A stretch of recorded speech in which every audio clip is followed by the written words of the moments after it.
Be, kinsa makarelate sa inyo hadiri nga ingon ani inyong anak. Ingon ani inyong anak. Ikaw na lay maugtas og binadlong sige no, it's dirty pero wa kay pabuhat kay ganahan gyud ligid-ligid anang kanal. Ginoo ko na stress ko kapila na siya kaadlaw, kapila na siya naligo karong adlaw in town.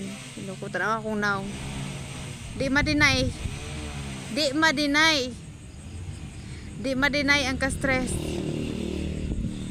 Puto na stress ko sig badlong sa akong anak ba nga dili magligid, dili magbuling-buling. Pero unsa mo mabuhat na to nga toddler kasi makarelate na ko diha be. Kasi makarelate sa ako diring dapita. Ay ambot na lang maugtas tag binadlong nga dili ni wag tay mahimo kay gusto man gid sila muna pasagdaan na lang kana bitaw di ka gusto nga mabuling imong anak ni kay mahimo gyud ambot na lang kay kulungon nimo ambot na lang